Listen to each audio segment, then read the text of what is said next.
Well, my name is Lizzy Wolfe. I'm the rector here at St George's. And today, as we've already heard, it is our annual Vision Sunday, when we think about our vision as a church to preach Jesus, make disciples, serve the city, and send out leaders. Now, as we've already heard tonight, St George's is part of a fantastic team of three churches: St George's, Holy Trinity Boar Lane, and St Augustine's Wranthorne. Each of these three churches is very different, and I think that's one of the team's strengths. We work together and support each other. We share three values: generosity, creativity, and partnership.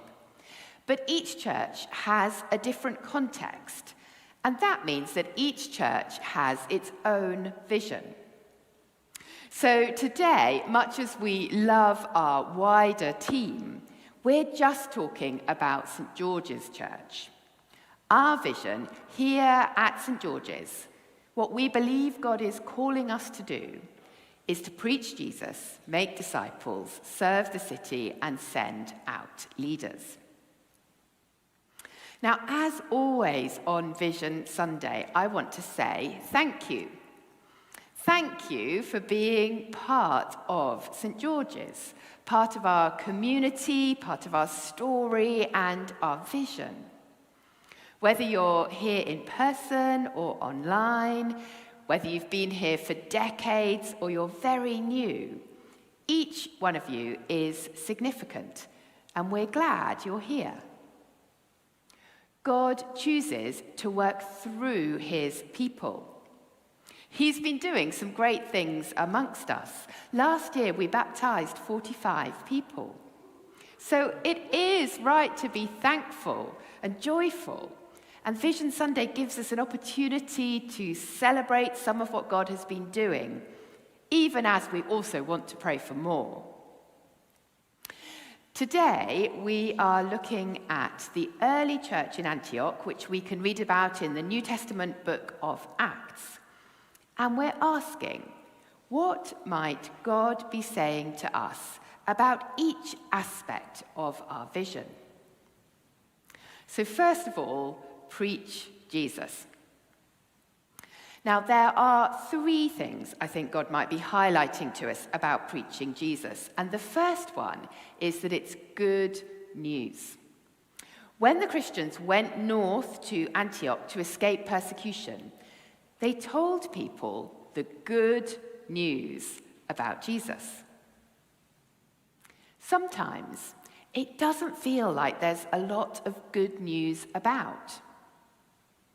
But we have some. There is a God who loves us. There is a God who rescues us. There is a God who brings purpose and meaning and hope. His name is Jesus. This good news about Jesus was at the heart of the church planted in Antioch, and it's also at the heart of St George's. It's the good news about Jesus that unites us. And it's the good news about Jesus we offer to those around us. That might mean praying for opportunities for deeper conversations with friends, family, colleagues, and neighbours. It might mean inviting people to church or Alpha or to different events. Our Christmas services and events were attended by about 4,000 people in person, with more online. A huge part of that was because of your invitations. The second thing I think God might want to say to us about preaching Jesus is that this good news is for every place. Did you notice in our Bible passage, the Christians didn't feel an exciting sense of God calling them to Antioch? They went to Antioch to escape persecution, but they still told people the good news about Jesus. Now, it's great when we have a clear sense of God calling us somewhere. But I wonder if some of us might relate to these church planters in Antioch. Some of our church family, particularly our Farsi speakers, have come to Leeds to escape persecution in their home countries. You are welcome here. We want to honour your faith and the way that you continue to share Jesus wherever you find yourselves. Others of us might find ourselves in a job that we perhaps wouldn't really choose, or on a course that doesn't really feel like a good fit, or living with people we find difficult. We don't need to wait until we're in the right place, whatever that is. The story of the church in Antioch encourages us to preach Jesus in every place we find ourselves. And then the third thing is that this good news is for everyone.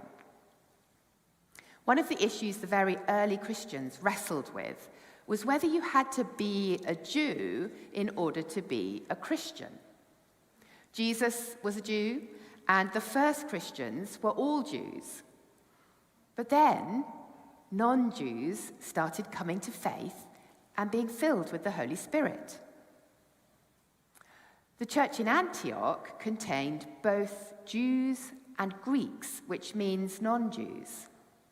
So Barnabas was sent to investigate. Now we're told Barnabas was full of the Holy Spirit and full of faith.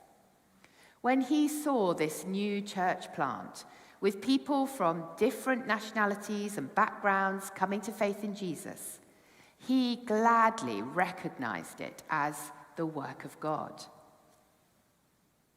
One of the things that I love most about St. George's is a similar sense of diversity. At our confirmation service in November, the people giving testimonies were from Iran, India, China, and the UK.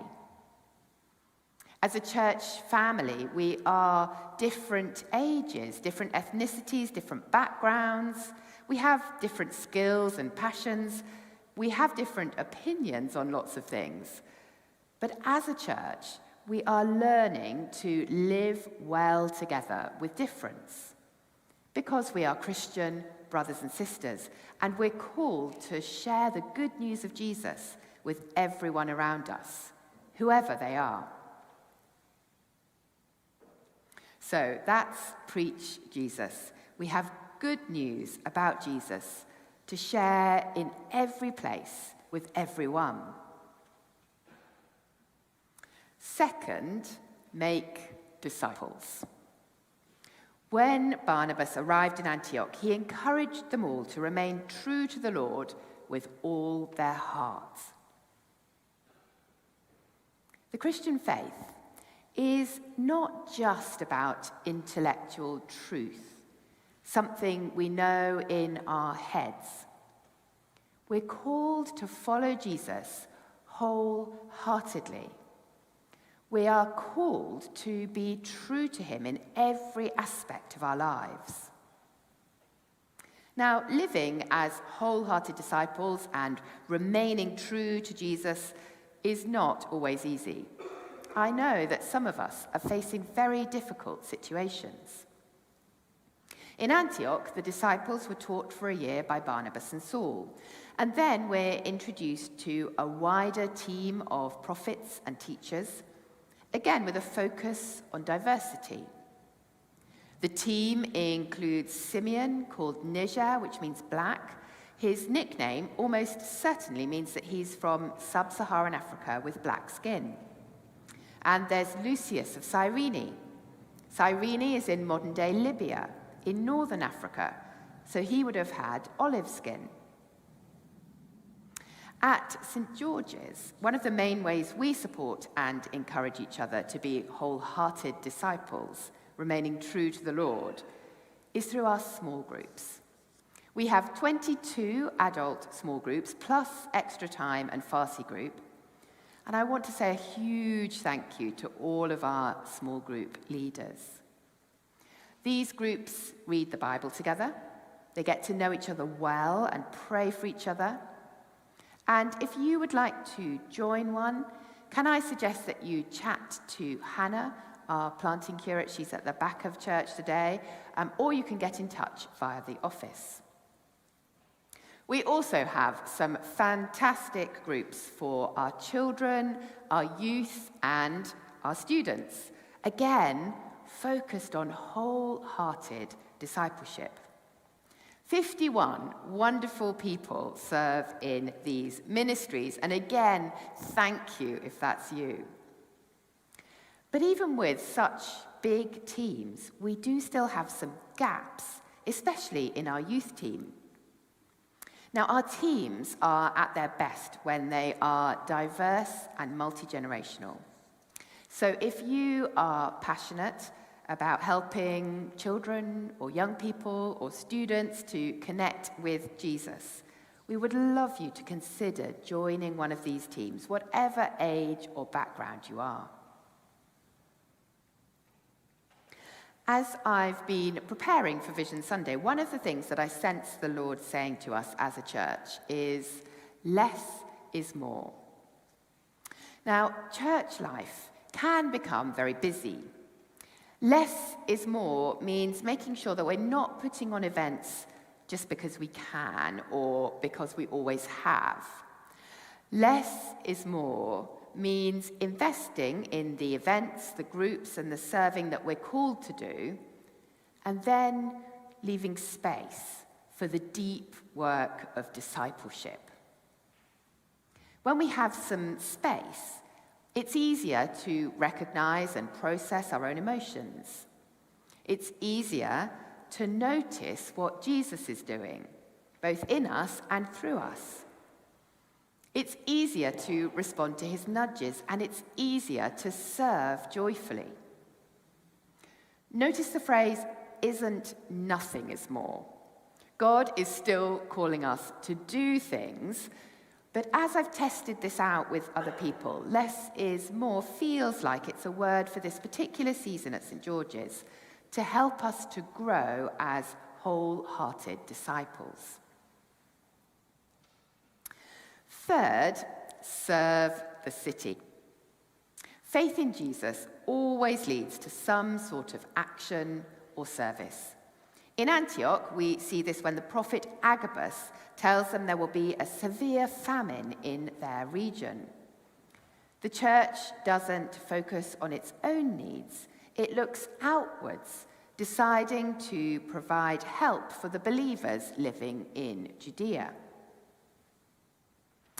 At St. George's, we believe that God has asked us to focus on serving our city of Leeds, though we do look beyond that too, for example, with our overseas mission partners. We serve our city in lots of different ways. Many of you do this at work, in a whole variety of roles which bless our city. St. George's supports 4 local mission partners. There's St. George's Crypt, which is the homeless shelter right beneath our feet, established by the church 93 years ago. There's Lighthouse and Kids Club and Leeds Faith in Schools. Our monthly prayer and worship gatherings take place on the last Tuesday of each month, and we believe that God hears our prayers and they make a difference. So this is a great way to serve our city. We would love you to join us for those gatherings if you're able to.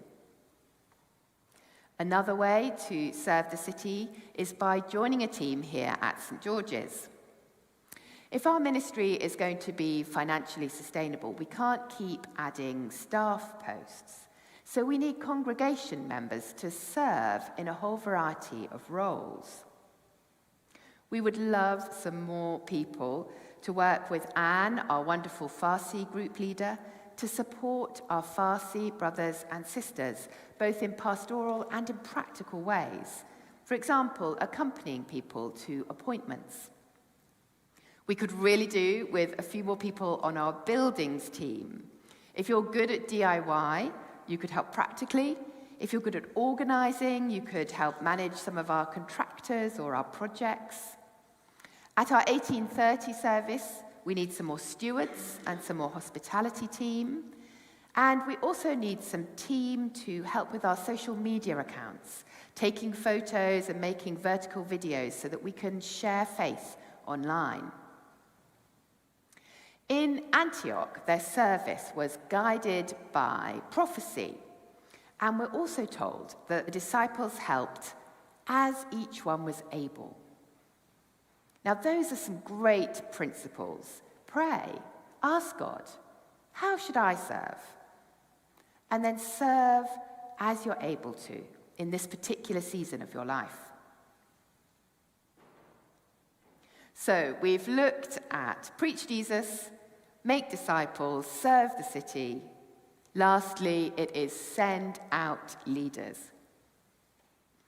In Antioch, while they were worshipping Lord and fasting, the Holy Spirit said, "Set apart for me Barnabas and Saul for the work to which I've called them." So after they had fasted and prayed, they placed their hands on them and sent them off. Now, St. George's is a resource church for the Diocese of Leeds, and that means that we are committed to giving away resources strategically to bless our city, including church planting. Back in 2018, we sent a team of 48 people to St. Paul's, Island Wood. That church was facing closure, but it's now a dynamic worshipping community reaching out with the good news about Jesus. A couple of years after that, in 2020, we partnered with St. Augustine's Wrangthorne to plant church at Hyde Park Corner for unchurched students. Now, most Sundays in term time, about 30 students with no other connection to church come to eat lunch there and to chat about life and faith. Then in 2021, we planted Holy Trinity Boar Lane, a midweek church for city centre workers, which, as we've already heard, is being led into a new chapter by Josh Lees. In 2022, we sent a team of 19 people to St. Peter's Bramley to join with the existing congregation there of about 25 people. And that church has already grown to about 100 people, and there's significant missional engagement with the local community and with the local schools. We expect our next church plant to be in 2025 to East Leeds, led by Hannah Jones, our planting curate. Church planting is very exciting. We need to acknowledge that it is costly.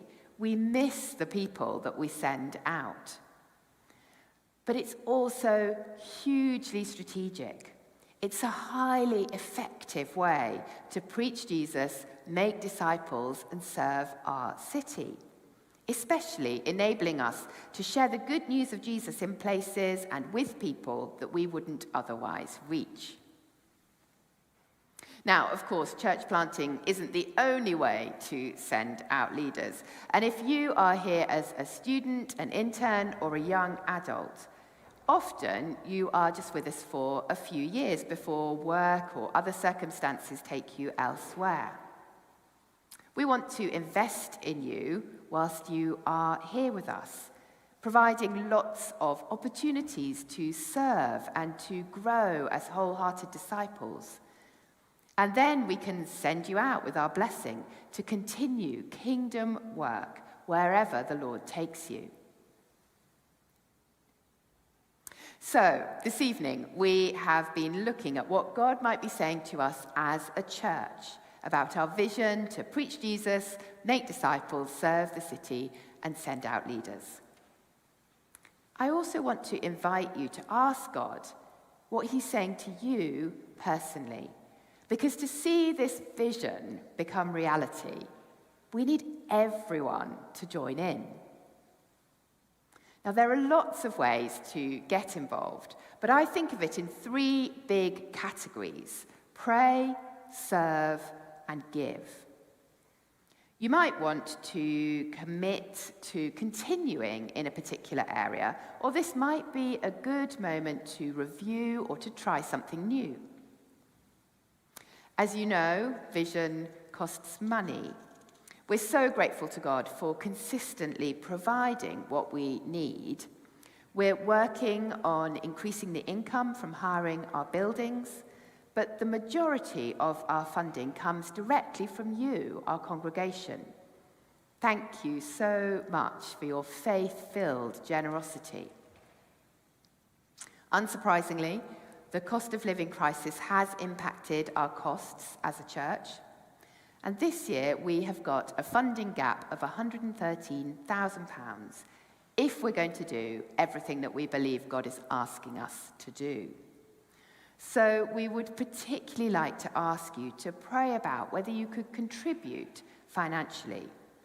No gift is too small, and no gift is too big. If you're married, you will obviously need to discuss this with your partner. If you're single, I would suggest finding a trusted Christian friend to talk this through with and to pray about what God might be saying to you.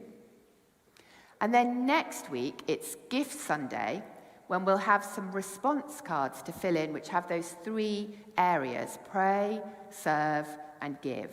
And there'll also be an email address for those watching online or for anyone who needs a bit more time to think things through and isn't quite ready by next Sunday. So, our vision here at St. George's is to preach Jesus, make disciples, serve the city, and send out leaders. Thank you for your part in it.